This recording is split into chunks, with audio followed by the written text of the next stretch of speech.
설사 생겨날지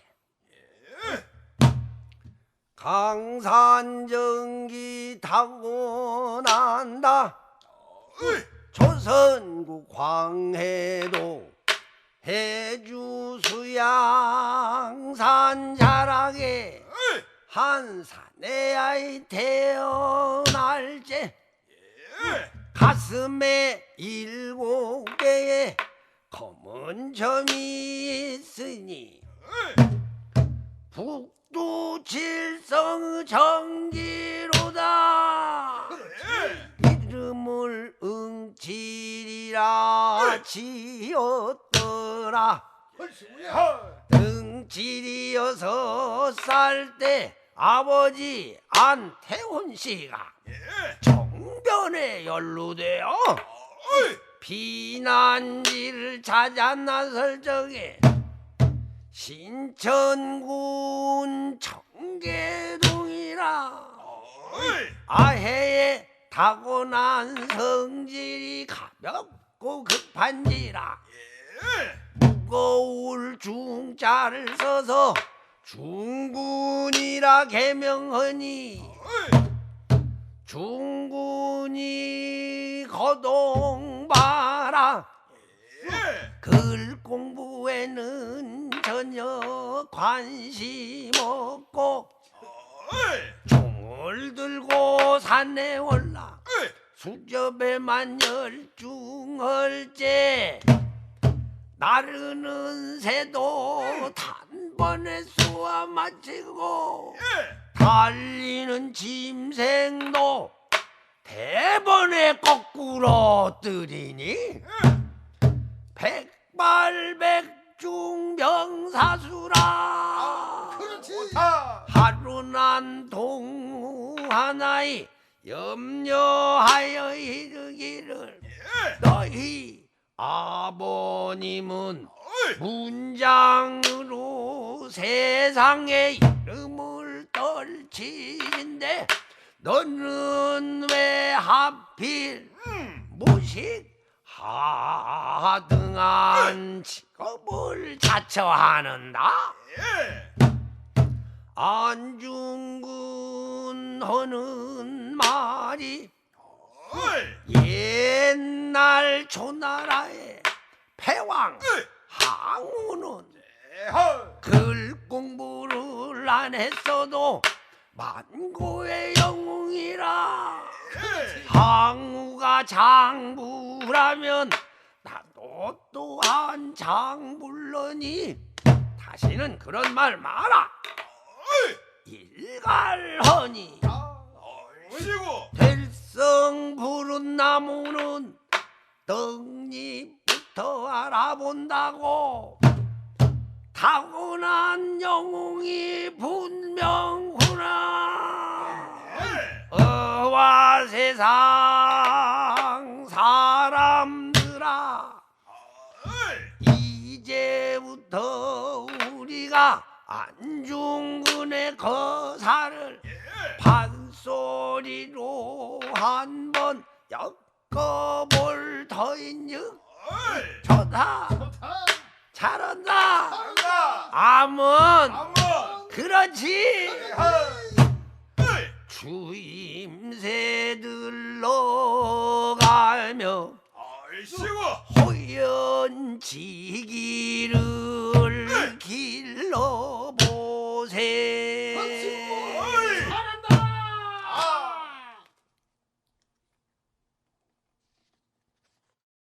1894년 갑오년 그 무렵 조선 땅은 동학 농민혁명의 기운이 천지를 뒤흔들고 있었는데 황해도에는 동학 땅을 빙자해서 양민을 약탈하고 행패를 부리는 불안당들이 있었던 바 중군의 아버지 안태훈이 청계산에 의료소를 설치하고 맞서 대항하는데 그 아들 16살 안중군이 전투에 앞장섰던가 보더라.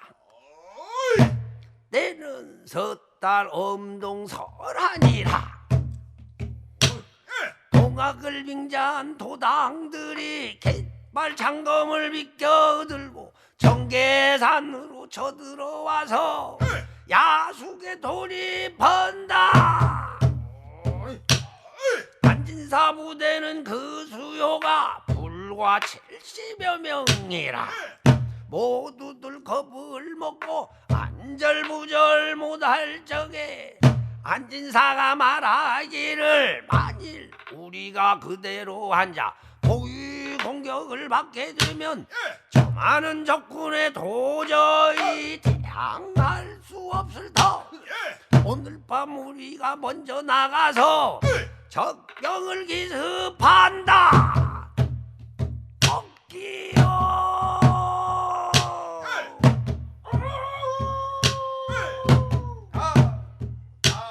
새벽밥 얼른 지어 먹고 병을 진발하는 붉은 옷을 걸쳐 입은 홍의장수 안중근이 대원 6명을 데리고 앞서 수색을 해나가니 바로 눈앞에 적병의 대장소가 나타난다.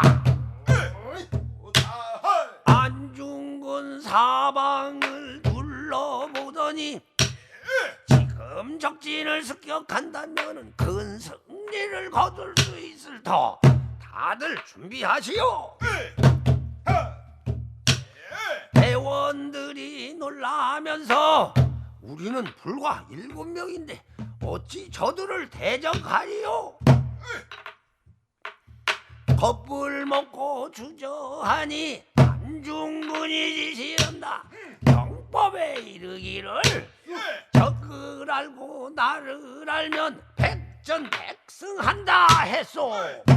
저들은 오합지졸 군기가 빠져있어 우리가 먼저 기습을 하면 파죽지세로 물리칠서 모두들 망설이지 말고 내 말대로 따르시오.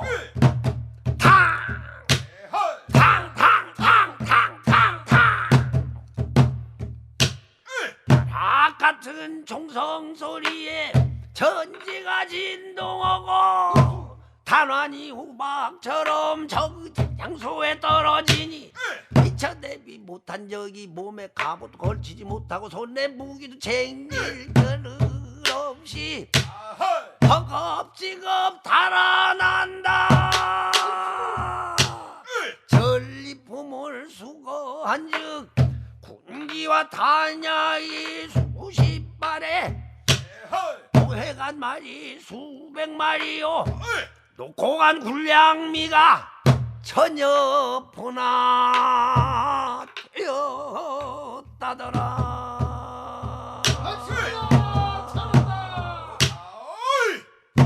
불과 7명 병력으로 2만 도당을 물리쳤다는 이야기가 믿기질 않지만은 안중근이 직접 쓴 자서전에 이 사실이 나와 있으니 안 믿을 수 없는 일. 그건 그렇고 가문 좋고 재산 많은 집안의 맏아들로 기계 있고 자부심 강한 청년 안중근. 이 안중근의 청년 시절 의협 행각을 볼짝시면은 나이 있는 젊고 힘은 넘치고 게다가 기골이 빼어나고 싸움이라면 말싸움부터 싸움의 기세 싸움 주먹 싸움의 발뚝 싸움 심지어는 총싸움까지 치고서는 못 이긴다. 무협 청년 안중근이 평생 즐겨 하던 일이 4가지가 있는데 첫째는 진우결의요 둘째는 음주가무요 셋째는 총포수렵에 넷째는 기치준마라. 어디 사는 누구 협객 소문을 듣기만 하면 원근을 가리지 않고 총을 지니고 말을 달려 무작정 찾아가서 과연 그가 의협자면 바로 속마음 털어놓고 함께 실컷 술 마시고 가물을 즐기는구나. 하루는 중군이 동무들과 노루 사냥을 하던 중 콩구멍에 탄환이 걸려 빼도 박도 못하자 꽃챙이를 뚫으려고 마구 쑤셔대다가 벼락소리에 탄환이 폭발. 새꽃챙이가 소나기를 뚫고 공중으로 날아가니 하마터면 목숨을 잃을 뻔했다더라.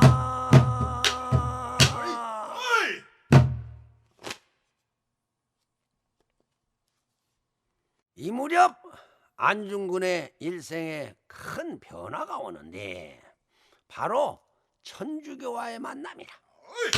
아버지 안태훈 씨가 당시 권력가였던 어윤중이 민영준이한테 밉보였다가 사태가 위급해지자 프랑스 신부가 있는 종현성당으로 몸을 피해 숨었는데 종현성당이 지금 명동성당이야. 거기서 천주교 신자가 되어갖고 돌아온 것이야.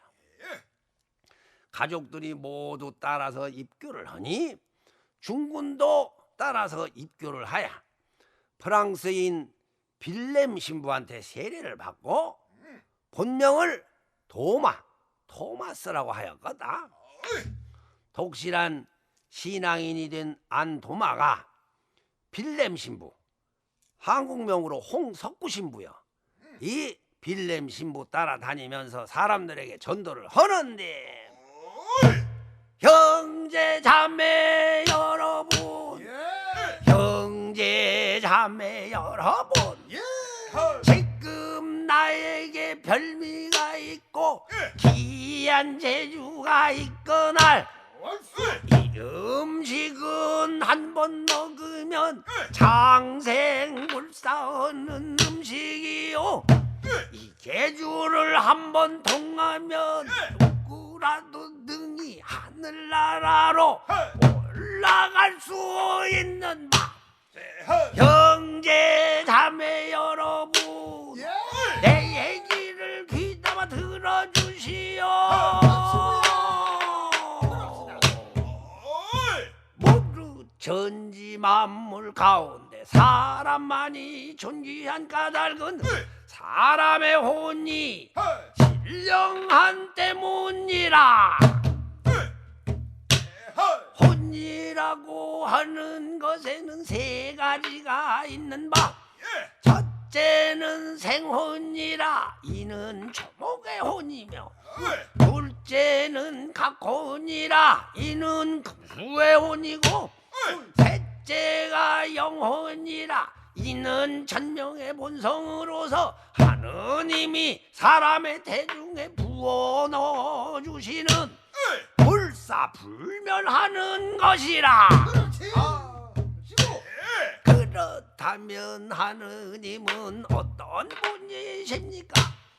집안에는 가장이 있고 나라에는 임금이 계시고 천지만물 위에는 하느님께서 계시니 시작도 없고 끝도 없는 삼위일체이시며 전지전능하시고 지극히 공정하신지라. 착한 일엔 상을 주고 악한 일엔 벌을 주는데 착한 사람은 천당에 올라 영원한 기쁨을 누릴 테요. 악한 사람은 지옥에 떨어져 끝없는 고통을 받게 될 터. 이렇게 높으신 하느님을 의심치 아니하고 몸을 바쳐 신앙하며 만일에 준지하는 것이 우리 모든 인간들의 당연한 본분이라. 잘한다. 이같이 전도를 하고 다닌즉 이 말들은 사람들 중에는 믿는 이도 있는가 하면 믿지 않는 이도 열에 67명은 있었다고 하더라. 이때요 안도마는 홍신부한테 빌렘 신부한테 불란서 말을 배우면서 무지한 한국인들을 교육할 천주교 대학을 설립할 것을 의논하고 서울로 가서 미텔 주교를 만나 의견을 제출했거늘 미텔 주교 하는 말이 한국 사람 학문 지식 있게 되면 교업 있는 일에 좋지 않습니다. 그런 말 꺼내지 마세요. 안중근 속으로 분개하며 교회 진리는 믿을지언정 외국인의 심정은 믿을 것이 못된다. 불란서 말 배우던 것도 패하고 말았겠다.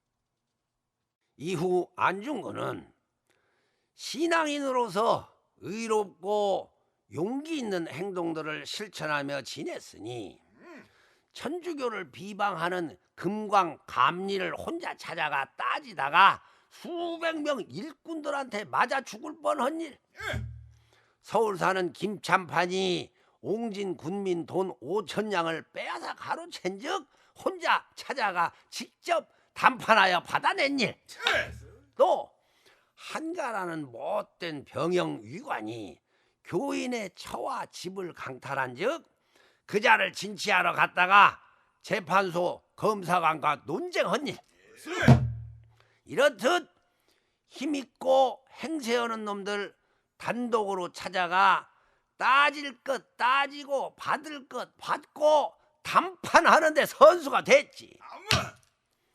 세월은 흘러 1904년이 되었는데 펑!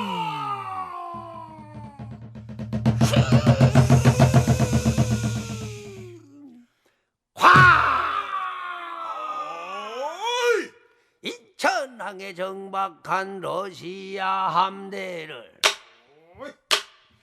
일본 함대가 기습 공격하니 동양의 일대 사건 러일 전쟁이 터졌구나. 승리한 일본이 기고만장, 주미론 의장 2등 방문을 대한에 파견, 협박과 강요로 5조약을 체결, 외교권을 박탈하고 통감제도를 실시하니 을사년 늑약이라. 2천만 대한인 민심이 불안할 때 안진사 병이 깊어진지라 하루난 중군이 아버지께 상의하는데 일본이 이렇듯 침략을 자행하니 우리도 속히 방책을 세워야 할 터. 청나라 산동과 상해 동포들이 많이 모여 산다하니 제가 가서 살필 터인즉 아버님께서는 진남포로 미리 옮기셨다. 제가 돌아온 연후 다시 의논드려 결행함이 어떻겠습니까? 이렇듯 부자 사이에 은밀하게 계획이 정해졌더라.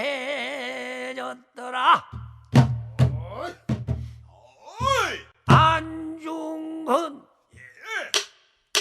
곧바로 길을 떠나 산동 지역을 답사한 후 상해로 건너가서 대한제국 대관 출신 민영익을 찾아갔다.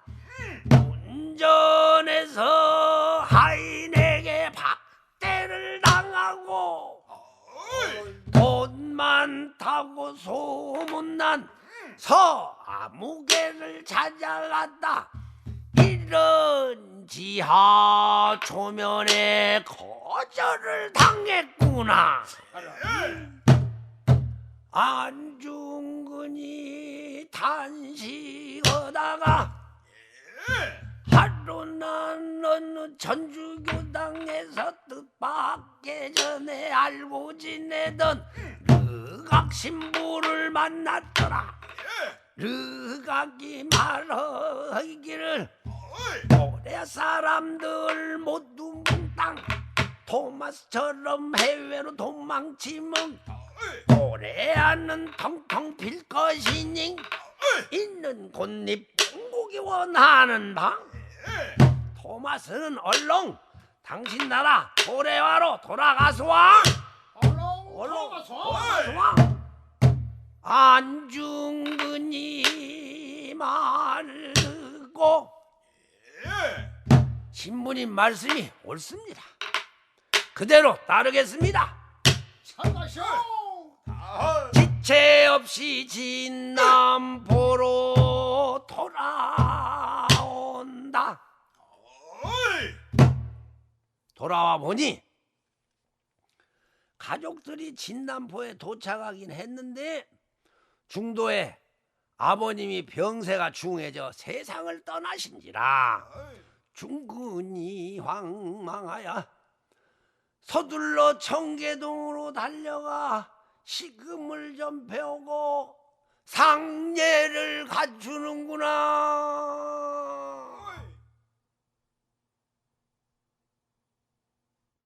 중군이 맹세하기를 평소 즐기던 술을 끊기로 하고 그 기한을 대한 독립의 날까지로 정했겠다.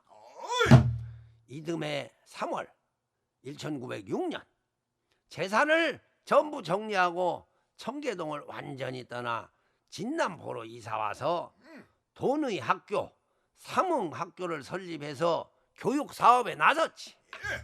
이때요 대한 국민들 사이에 국채보상운동이 불같이 일어나니 안중근은 어머니 아내 할 것 없이 시집 올 때 가지고 왔던 폐물들 다 내놓게 했다고 하더라. 미국상도 해보고 석탄상도 해봤으나 외놈들 방해로 실패하고 재산이 바닥이 났지. 그러던 중 1907년 정민년 봄 어떤 도인이 찾아왔는데 자기 이름은 안 밝히고 김진사라고만 하면서 하는 말이 나는 그대 부친과 친교가 두터운 사람이라 할 말을 전해주고자 특별히 자네를 찾아왔네. 중근이 반기하야 어르신 좋은 말씀 주십시오.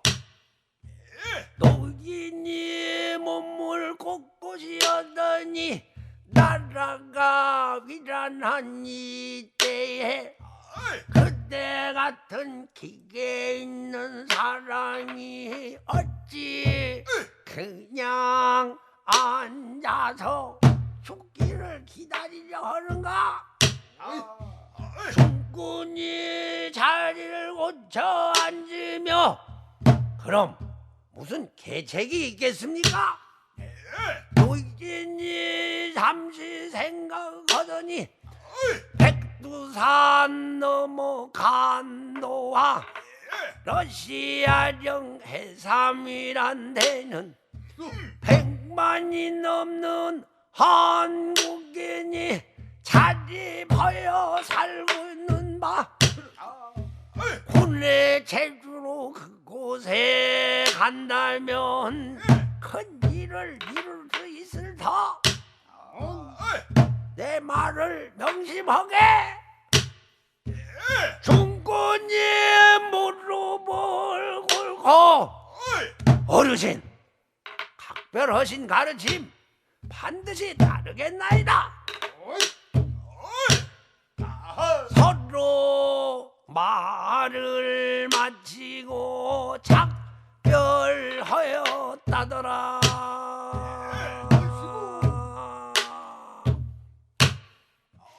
이때여 네덜란드 헤이그라는 도시에서 만국 대표와 참가하는 평화회의가 개최될 때 오라 지금이 호기로다. 을사년의 강제조약이 무효임을 천명하리라. 고종 황제가 비밀리에 특사 파견을 추진한다.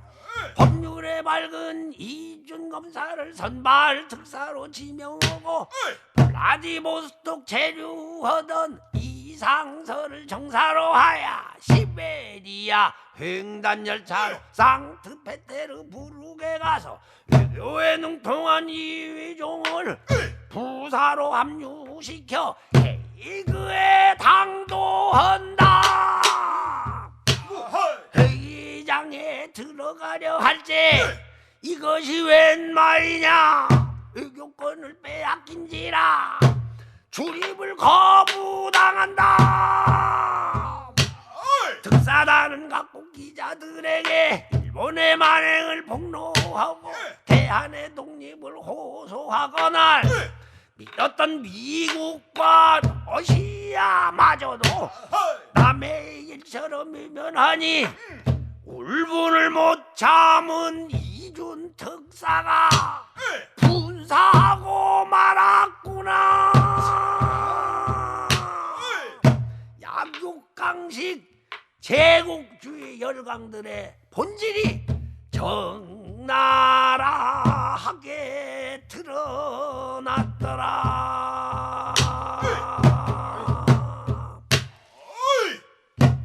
일제는 헤이그 밀사 사건을 빌미로 고종을 강제로 폐위시키고 한일 신협약을 맺으니 이른바 정미 7조약이라 통감의 권한을 강화하고 사법권과 경찰권을 강탈하더니 군대마저 강제 해산을 시키니 분개한 대한 군인들이 일본군을 상대로 시가전을 벌이거나 화승총으로 어찌 기관총을 당할 소냐.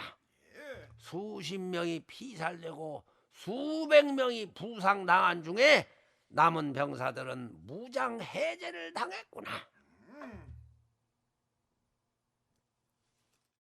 이때여 안중근은 국권 회복을 위한 어떤 비밀 모임에 참석하자 서울로 와서 남대문 밖에 머물고 있다가 마침 시가전을 목격하고 청년 지도자 안창호 등과 함께 부상자들을 병원으로 옮기는 구호 활동을 했다고 하더라.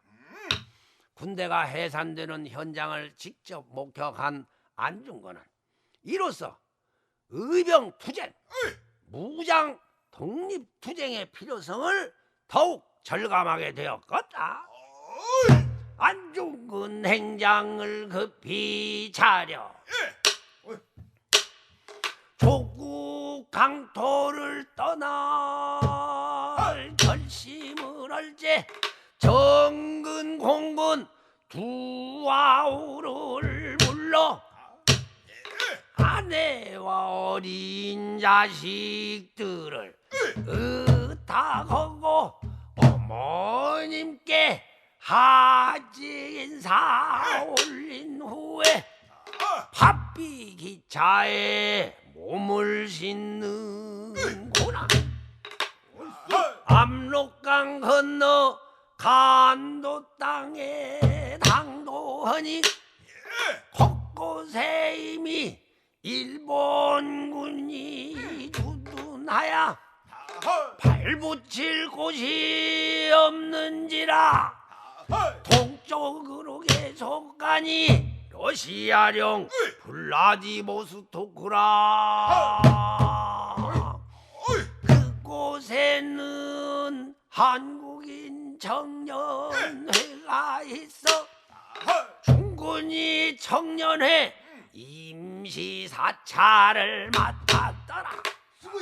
안중근 거동바라 군자금을 마련고자 이범륜을 찾아가 거사를 종용건할 근데 미적이며 결단을 못하는구나. 안중근 포기 않고 동지들을 벗어말제 엄민석과 김기룡이 잠옷 담력이 있는지라 셋이서 형제의 의를 맺고 연해주 한인촌을 두루 돌며 국의 참상을 열렬히 토로하고 독립투쟁을 호무한다. 동포 여러분, 동포 여러분, 일본이 한국을 침략하여 황제를 패하고 군대를 해산시키고 철도 광산 산림 전택까지 모조리 빼앗아 갔으니 어느 누가 이런 분함을 참을 수가 있겠소. 그리하여 우리 2천만 민족이 일제히 일어났거나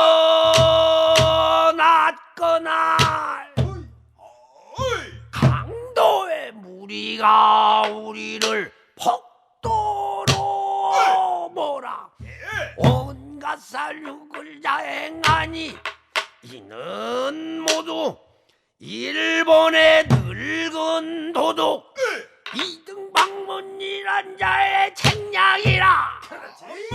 만일 이 도적놈을 처벌하지 않는다면 한국은 결국 없어지고 동양 또한 망할 터. 동포 여러분, 동포 여러분, 이대로 앉아 무망하게 죽기를 기다리겠소? 아니면 힘을 모아 분발하여 싸우겠소? 이같이 호소하니 분기한 정장년들이 따르겠다 나서고 혹은 병기도 내고 혹은 군자금을 내어 돕는지라. 그것으로 기초 삼아 한국 최초의 해외 독립군 부대 대한의군이 창설된다. 잘한다. 안중근 자신의 기록에 의하면 이 독립군 부대 총독은 김두성 장군이요, 대장은 이범륜이며 중군은 참모 중장으로 임명되었다고 하는데 김두성이란 장군 그 사람은 아직까지도 실체가 분명치를 않거다. 안중근은 이 무렵 블라디보스톡 해조신문에 기서라는 글을 발표한 바 교만을 버리고 단합하는 것만이 국권 회복의 길임을 밝히는 동시에 한편으로 홍범도 장군을 만나 독립전쟁을 구상하면서 갈등 관계에 있던 최재형과 이범륜의 연합전선을 성사시켰다고 하더라. 그리하여 1908년 6월 연합의병 참모중장 안중근이 비밀리에 의병들을 두만강 근처에 집결시키고 국내 진공작전을 시도하는데 동지 여러분, 적은 강하고 우리는 약하나 반드시 독립을 회복하려는 부천한 각오로 나서라. 해로를 택한 500명은 두만강하고 녹둔에서 중국배를 몰래 타고 해안으로 상륙해서 갑산에 집결한다. 육로를 택한 300명은 지신어를 출발해서 두만강을 몰래 건너 무산으로 집결한다.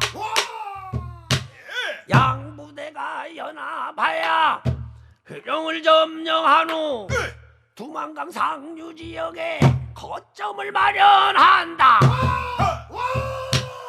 우리들 싸움의 목표는 승패보다는 당이라. 최후의 일가까지 정정당당히 싸우라. 사기 충천한 의병부대 각기 두만강을 건너 경해주 둔한 일본군 수비대를 급습한다.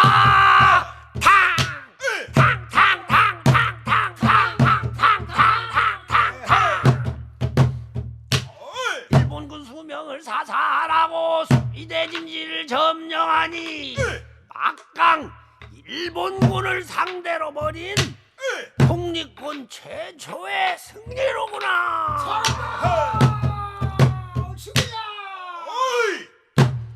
이 전투에서 안중근 부대가 일본군과 상인 몇 명을 포로로 붙잡았는데 안중근이 그 자들을 석방해 주었단 말이지.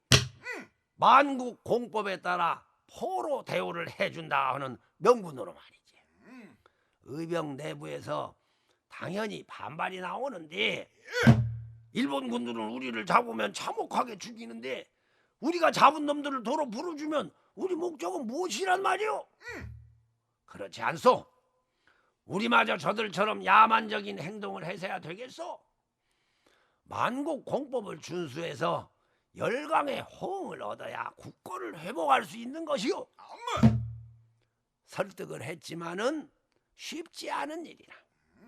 형제의 의를 맺었던 어민선마저 자기 부하들을 데리고 떠나버리는 사태가 발생했겠다. 아니나 다를까 석방된 외놈들 밀고로 독립군 위치를 파악한 일본군 정예부대가 사방에서 포위에 들어오는데 몇 시간을 치열하게 맞서 싸워보나 무기의 열세다. 중과부적이로구나. 다른 점으로 캄캄하고 장대 비마저 쏟아지니 지척을 분간키 어렵구나.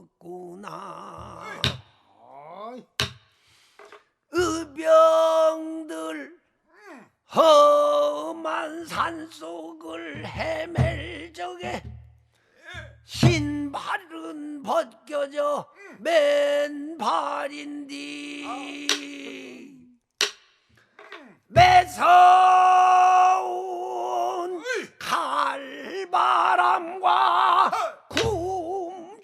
굶주림에 몇 날 며칠이 지났던 곳 회원들보다 뿔뿔이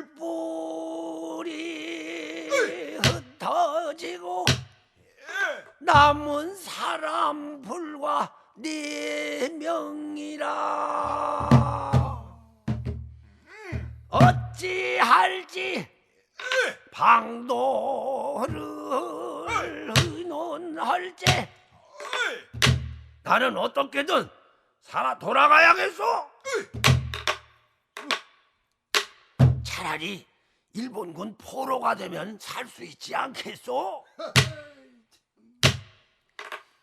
외놈들의 목숨을 구걸하느니 자결하는 것이 낫겠소. 삼민삼색 딴 마음이로구나. 안중근 후회 막심 괴로워하다 문득시 한수를 떠올리고 없는데 사나이 뜻을 품고 나라 밖에 나왔다가 할 일을 그르치니 몸둘 바를 모르겠네. 파라노니 동포들아 피 흘려 맹세커널 세상에 의지 없는 귀신일랑 되지 말야. 안중근 분연히 일어서며 병사들을 향해 말을 한다. 나는 홀로라도 이 산을 내려가서 일본군과 한바탕 장쾌하게 싸워서 대한국민의 의무를 다한 다음에는 죽어도 한이 없으리라. 총을 번쩍 들고 성큼 걸어 내려가니 병사 한 사람이 급히 뛰어 달려와 중군의 소매를 잡고 만류를 하는구나. 대장! 대장의 생각은 크게 잘못되었어. 뒷날 기회를 기다려 큰 일을 도모해야지. 만금처럼 귀한 목숨을 어찌 그냥 버리려 하오. 안중근이 병사 손을 마주 잡고 동지, 공의 말이 참으로 지당하오. 옛날 조폐왕이 스스로 목숨을 끊고 전하의 항우가 다시 없었으니 어찌 아깝지 않으리요. 오늘날 안흥칠이 한 번 죽는다면 다시 없을 것이 분명한즉 네 공의 말을 따르리다. 동지, 이리하여 네 사람이 탈출을 시도할 때 열리틀 동안에 단 2끼만 먹고 천신만고 구사일생 목숨을 건졌더라. 도망치는 중에도 안중근은 병사들을 타일러 하느님 전도를 해서 신부 대신 세례를 주었다고 하더라. 하느님 덕분인지는 몰라도 그날 외진 산속에서 한 초가를 발견한 바 귀인의 도움으로 겨우 두만강을 건널 수 있었겠다.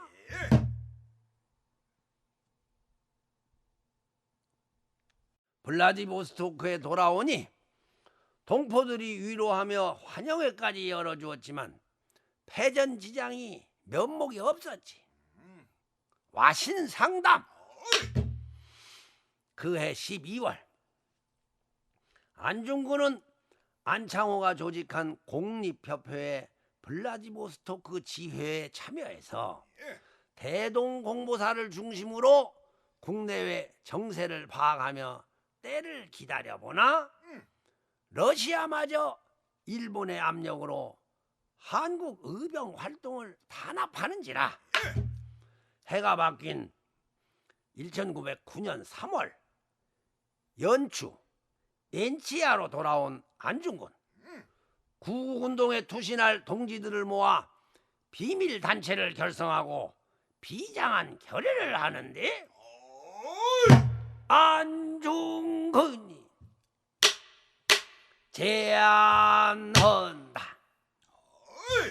오늘날 우리 대한이 멸망할 지경을 당해 2천만 우리 동포가 일심단체하여 생사를 불고해야만 국권을 회복할지라. 오늘 우리들이 손가락을 끊어 맹세를 갖추지요.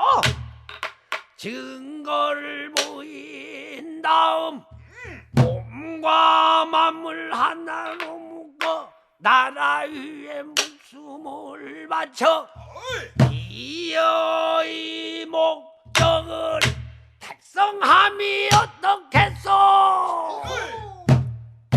동지 11명이 모두 다 동의한즉 안중근 거동봐라.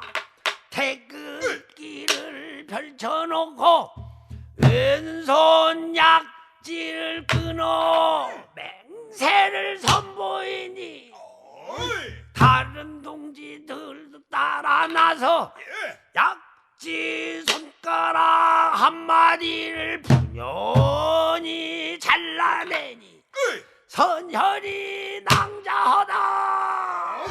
그 피로써 먹을 삼아 글자를 써나갈제 글대자에 클 한자 홀로 독자에 설립자 대한 독립이라. 대한 독립 만세. 대한 독립 만세. 두 팔을 번쩍 들어 하늘에 고한 연호 각자 제갈 길을 가는구나. 이 대한독립 결의 맹세를 일컬어 손가락을 잘랐다 해서 단지 동맹이라고 하는 바 안중근은 이를 발을 정자 하늘 천자 정천 동맹이라 명명을 했겠다. 12명 맹원 중에는 예전 결의 형제를 맺었던 김기룡이 있었고 또 백규삼이라는 맹원에게는 자른 손가락과 혈서한 태극기를 보관케 했다고 하더라. 그리고는 또 반년이 지난 1909년 10월 인치아 최재형 집에 머물고 있던 안중근은 허송세월에 대한 자책과 함께 혼자서 몰래 사격 연습을 하면서 때를 기다리고 있었는데 어이, 하루는 대동공보사 이강주필로부터 긴급 정보가 날아온다. 황급한 일이 생겼으니 지체 말고 바로 즉각 블라디보스토크로 귀환하시오. 안중근 예감에 내가 왔구나. 진정기 어렵더니 떠날 채비를 넣는지라. 어떤지 묻는 말이 아니 무슨 까닭으로 이리 바삐 떠난단 말이오. 나도 까닭을 모르겠어. 갑자기 마음이 번거로워 그냥 떠나려 하는 것이오.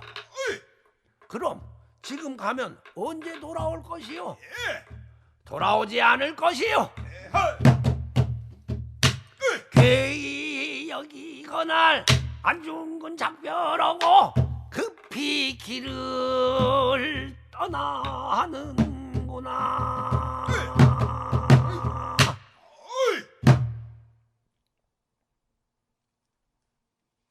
블라디보스토크에 당도하여 은밀히 알아본즉 불구 대천의 원수 2등 방문이 동양 제패의 야욕을 품고 북만주를 시찰하러 온다는 정보라.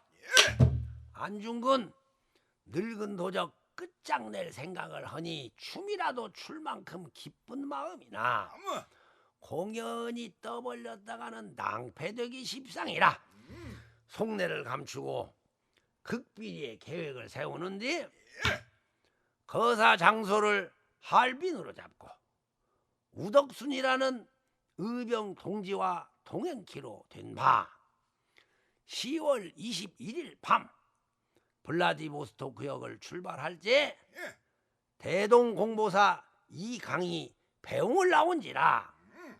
안중근 이강의 손을 굳게 잡고 이번 길에 꼭 총소리를 내리라. 뒷일은 동지가 맡아주고 작별을 하고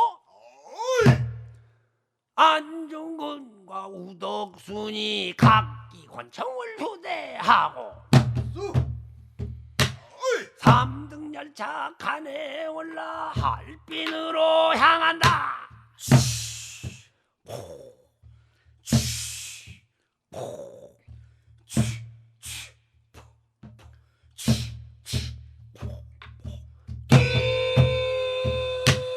가던 도중에 수위 번호에 잠깐 내리더니만은 유경집을 찾아가 내가 지금 가족을 맞으러 할빈으로 가오만 어찌야 말을 전혀 모르니 도와줄 사람이 없겠소. 유경집은 한의사라. 마침 한약 재료를 구하려고 할빈으로 자기 아들을 보내려던 참이라. 우동아를 동행시켜 기차는 다시 달리는데 칙칙폭폭 칙칙폭폭 칙칙폭폭 칙칙폭폭 10월 22일 밤 할빈에 도착하여 경집에 사둔되는 김성배의 집을 찾아가 하룻밤 신세를 지었더라. 다음 날 아침 안중근 일행은 할빈 시내에 나가 이발하고 옷 사입고 사진관으로 가서 사진을 찍었더라. 찰칵 다시 한번 찰칵 띵호아. 그동안은 러시아 말은 해도 글자를 못 읽는지라 조도선을 소개받아 러시아 신문 기사를 해독한 즉 이등은 25일 밤 장춘시 교회에 있는 관성자를 출발하여 26일 할빈에 도착인데 이거 영 이거 도착 시각이요 확실치를 않소? 그렇다면 관성자에서 거사를 앞당깁시다. 그럽시다.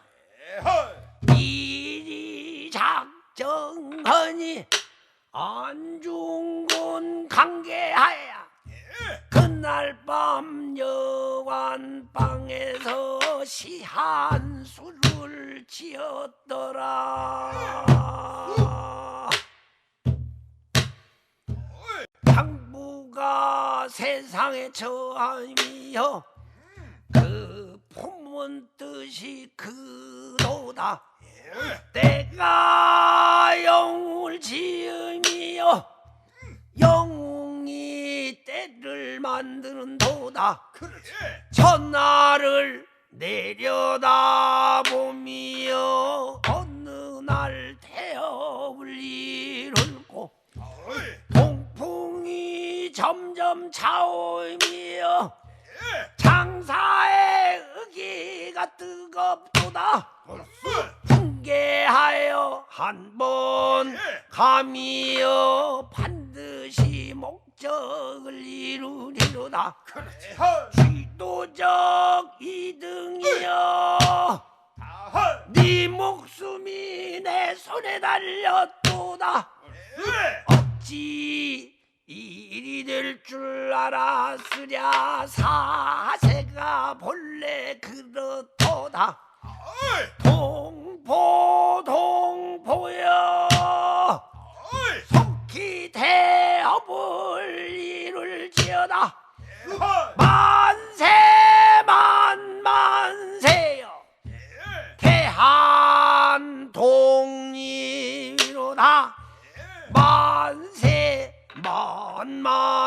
만세여 대한 동포로다.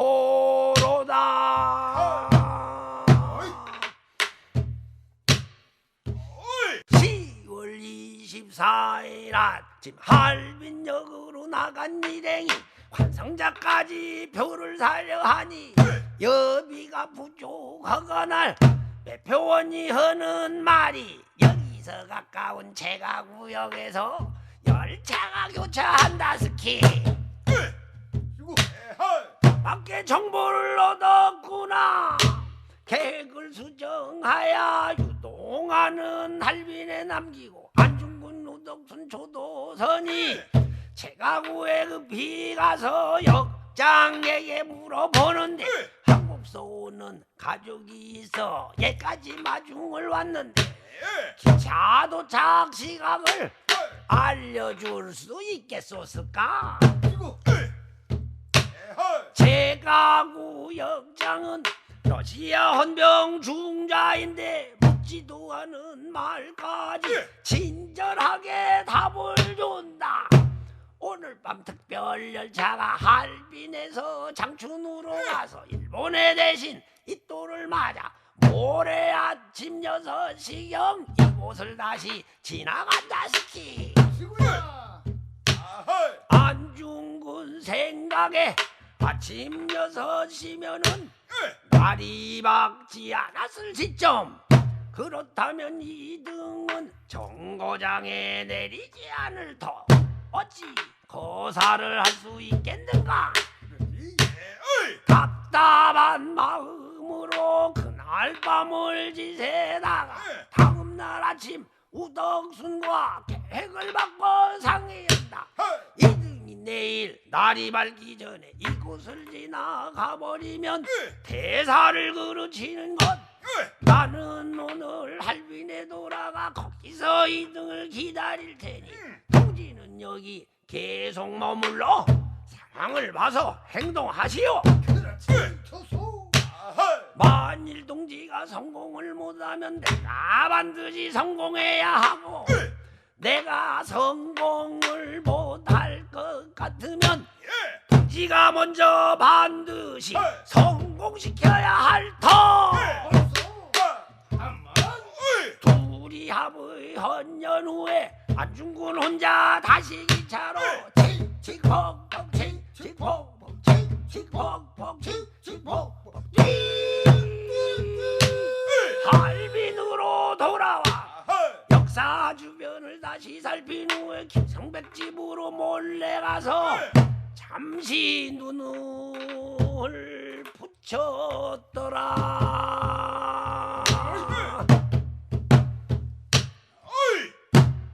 이튿날 10월 26일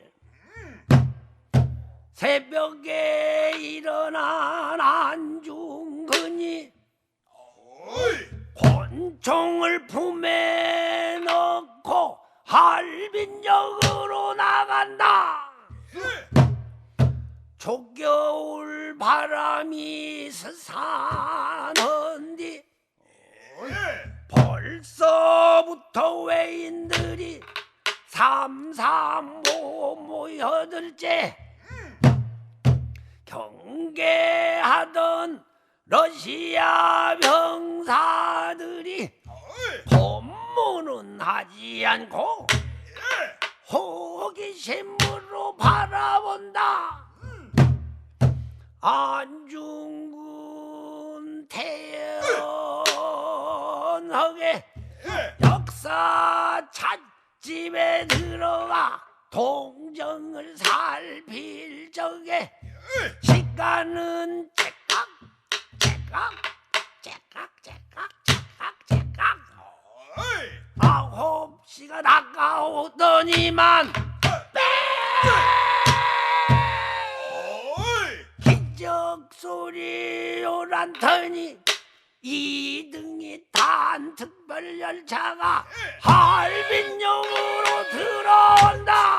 안중근 급히 일어나 밖으로 나가보니 몰려든 외인들의 구경 나온 중국인들까지 인산인해라. 안중근 침착하게 상황을 주시할 때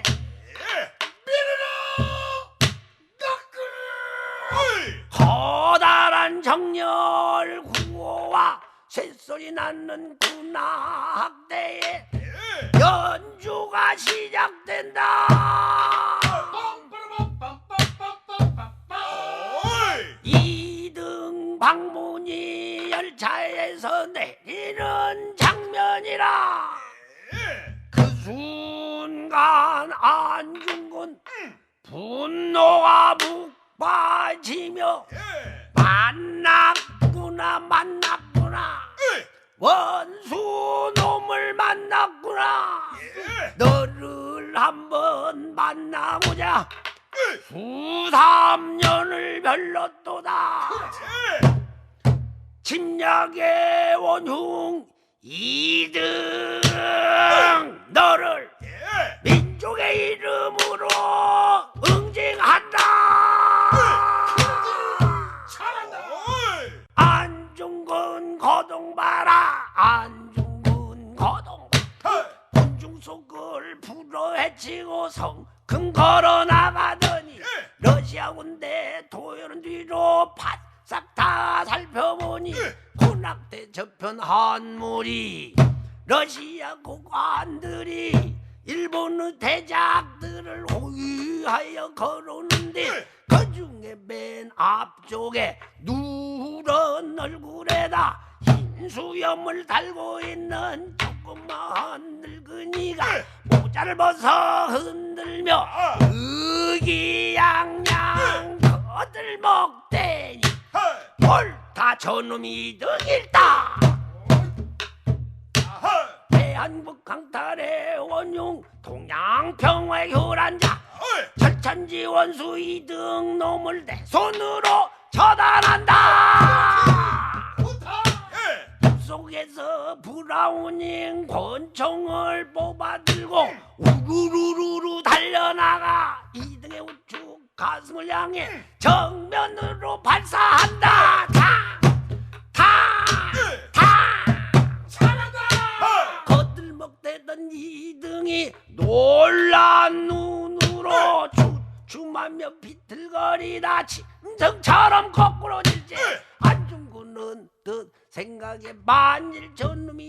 아니면 큰 낭패가 될 것이라. 또 다른 외인을 향해 타 잘한다. 연달아 세 발 소년 후에 잠깐 멈칫하는 사이 러시아 헌병이 달려들어 안중근을 덮친.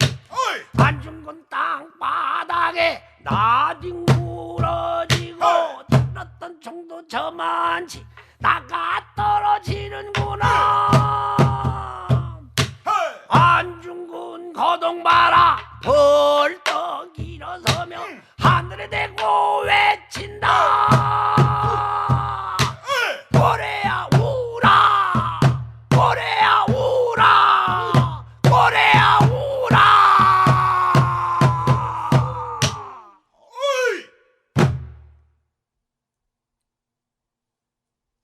안중근 순식간에 세 발의 총알로 이토를 포살하고 또 나머지 세 발로 일본 놈만 골라 한 발씩 맞췄으니 과연 전륜의 명사수라. 러시아 헌병들이 안중근을 할빈역 분파소로 끌고 가 곧바로 신분을 확인하더니 러시아 당국이 긴급 지시를 내린 바 채가구에 남았던 우덕순과 조도선도 바로 체포당했겠다. 이날 밤 늦게 러시아 헌병대장이 안중근을 마차에 싣고 어디로 데리고 간즉 할빈 일본 제국 총영사관이라. 며칠 뒤 관동 도독부 지방검찰관 미조부치 다카오라는 자가 나타나더니 본격적인 신문을 시작하는데, 피고는 한국인어 신민인가? 그렇다. 성명, 나이, 직업, 신분, 주소, 번적기, 그리고 출생지를 말하라. 이름은 안응칠, 나이는 31살, 직업은 포수로, 신분은 대한의군 총참모장이며 주소는 평안도 평양성회이고 본적지와 출생지는 주소와 같다. 피고는 무슨 이유로 이또 히로부비 공작을 폭행 가해하였는가? 내가 2등 방문을 처단한 이유는 가공할 그의 죄악 때문인즉 그 죄상을 낱낱이 알려줄 터이니 어디 한번 들어보아라. 2등의 죄악상은 첫째는 조선국의 민황후를 시해한 죄요, 둘째는 대한국의 황제를 폐위시킨 죄라, 셋째는 을사년의 호조약과 정민년의 질조약을 강제로 체결한 죄, 무고한 한국인들을 마구 학살하고 남의 나라 정권을 무력으로 강탈한 죄, 그만. 철도와 광산 산림 전택을 강제로 빼앗고 일본의 제1은행권을 강제로 유통시킨 죄, 대한국의 군대를 강제로 해산시킨 죄, 그만. 한국인의 교육을 방해하고 교과서를 압수하여 불태워버린 죄, 한국이 그만하래도 일본의 보호를 받기를 원한다고 세계 거짓말한 죄, 무자비한 사륙이 끊이지 않고 있는데도 태평무사한 것처럼 감쪽같이 속인 죄, 그만 일로 하래도 14번째 동양평화를 파괴한 죄, 15번째 일본 전황의 아버지 대황제를 시해한 죄. 그만. 지옷도 맞대, 촛도 맞대.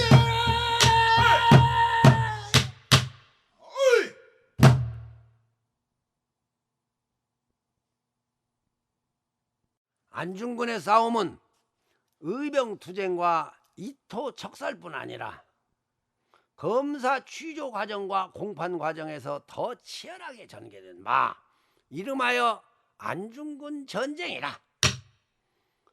안중근의 최종 목적은 법정에서 일제의 침략을 폭로하고 조선 독립의 당위성을 만천하에 천명하려는 데 있었거든.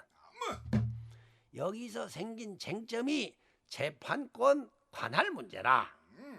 하얼빈은 청국 영토인데 러시아 동청철도 부속지이고 피살자는 일본인인데 안중근은 한국인으로 치외법권을 갖거든. 허나 국제관계는 힘의 논리라.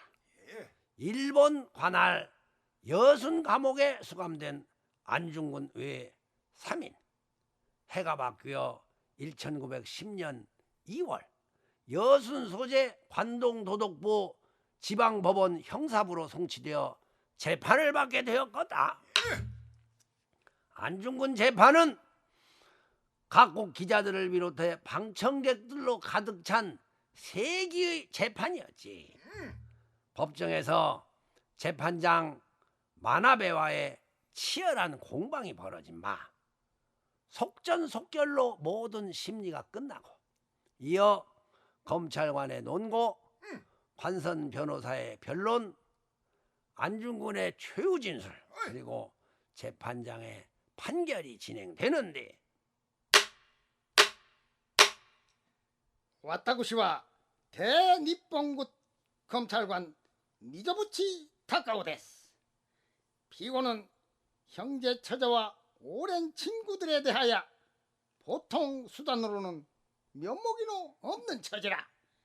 그 위신을 세우기 위해 공현이노 무모한 폭행을 기도한 바 피고 안중근은 사이비노 정치범에 불과한 적 사형에 처함이 마땅하다 데스. 요시. 와타구시와 관선노 변호사 미즈노 데스. 본건에 적용될 실체적 형벌법은 강곡군호 형법이 명백하나 강곡군호 형법에는 형벌이노 법규가 아직 없는 거로 법률상의노 불비로 인해 무죄가 불가피하다 데스. 어이, 요시. 대한의 독립과 동양의 평화는 내 삶의 목적이요 평생의 사명이라. 나 안중근은 대한국의 의병 참모 중장으로 독립전쟁을 계획하여 2등을 주살한 것. 나는 전쟁 포로인즉 마땅히 만국 공법에 의해 판결해야 할 터 나 안중근을 포로로 대우하라. 와타그시와 대니폰국이노 재판장 마나베 데스. 피고가 만고의 영웅 이토공을 살해한 행위는 그 결의가 개인적 원한에서 나온 것이 아니라 하더라도 또 치밀한 계획이노 끝에 감행된 흉행인 거로 살인죄에 대한 극형을 과함이 지당이노하다. 피고 안중근을 사형에노 처한다 데스.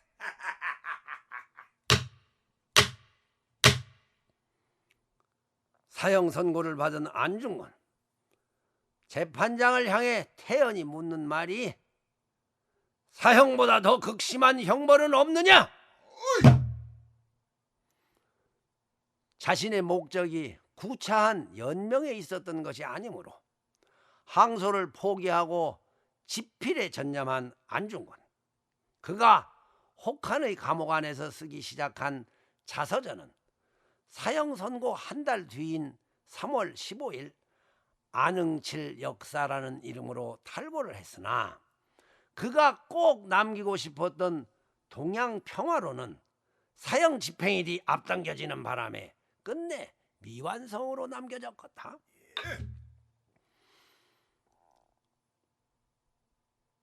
죽음을 앞두고 안중근이 빌렘 신부에게 종부성사를 요청한 바 미텔 주교가 이를 허락하지 않았으나 빌렘 신부가 주교의 명을 거역하고 여순 감옥까지 와서 중군의 마지막 가는 길 종부 성사를 치러 주었지.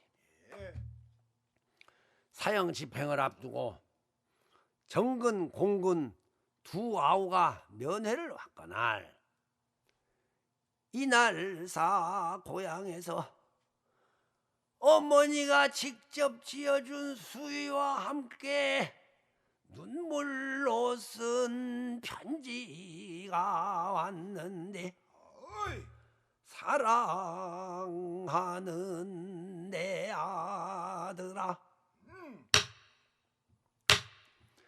네가 이 어미보다 먼저 감을 불효라고 생각지 말거라. 옳은 일로 이에 이른즉 비겁하게 삶을 구하지 말거라.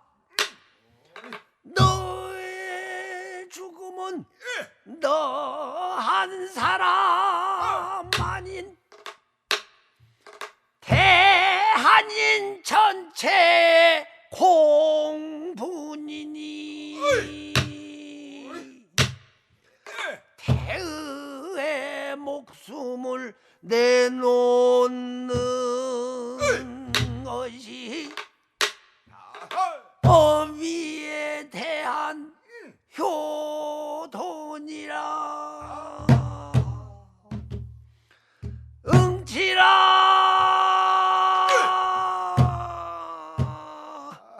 내 아들아 여기 너 수를 지어보내니 이 옷을 입고 떠나거라.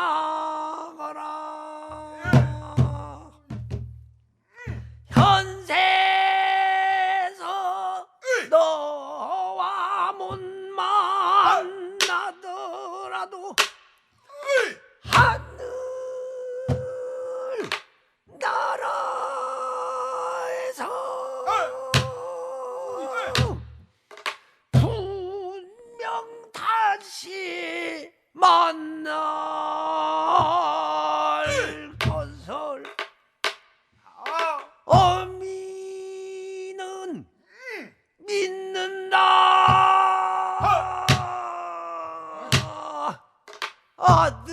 아들아 내 아들아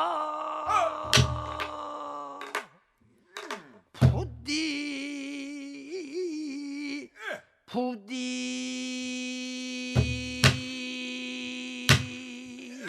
잘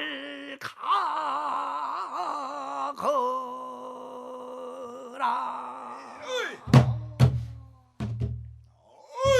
안중근이 편지를 다 읽고 해안이 북받쳐 올라 정근공군 두 아우에게 당부를 남기는데 나는 대한국의 독립과 동양의 평화를 위해 3년간을 해외에서 풍찬 노숙하다가 마침내 그 목적에 도달하지 못하고 머나먼 타국 땅에서 하지없이 죽는다마는 너희들은 내가 죽은 뒤 나의 뼈를 할빈공원 인근에 묻어두었다가 우리 국권이 회복되거든 고국으로 반장해다고.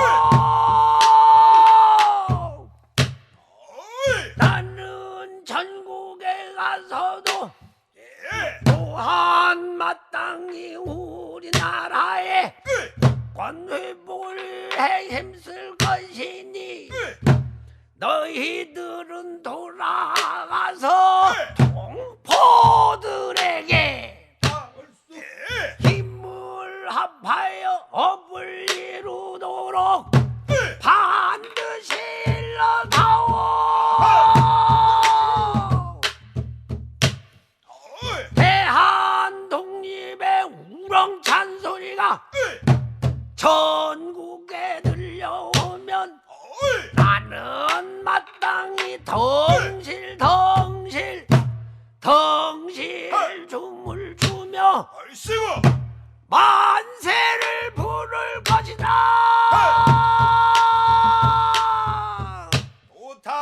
만세!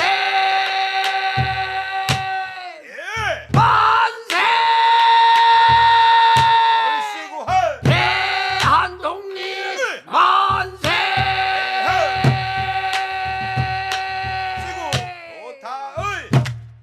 의사 안중근의 마지막 유언이었더라.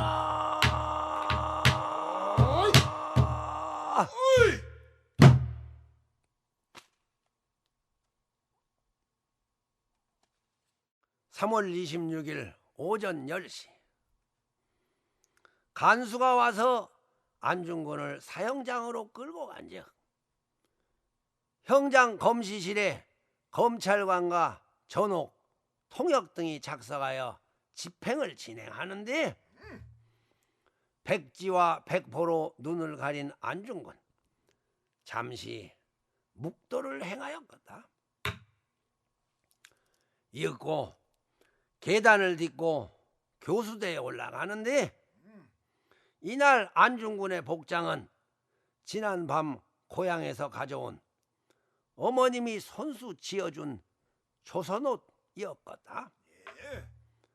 가슴에 십자가를 달고 교수대에 선 그의 태도는 숙연했고 안색과 말투에 이르기까지 평상시와 다름없이 조용하고도 침착하게 죽음으로 나아갔더라. 안중근 죽는 날까지 노심초사한 일이 민족의 독립이요 동양의 평화로다. 그가 남긴 미완의 저서는 오늘 우리 현실의 예언이라. 여순지역 중립화는 한반도 중립화 담론이며 한중일 삼국평화회의는 한반도 육자회담이라.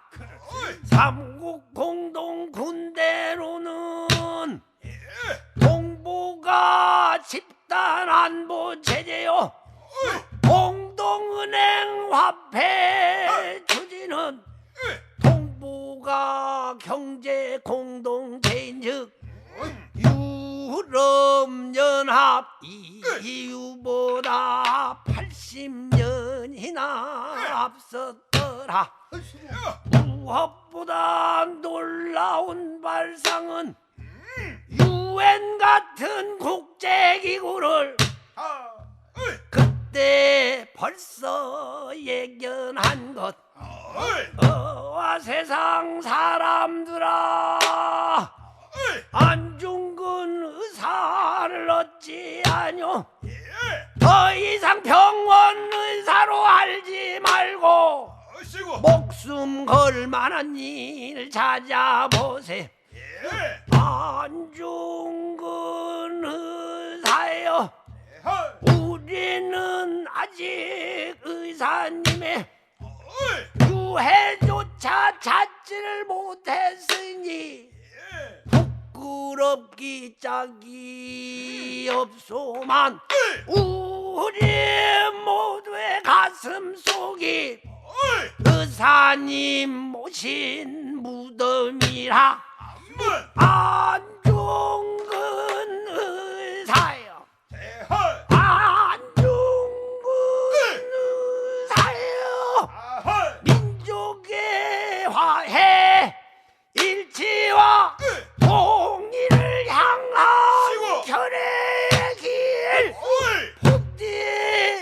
처세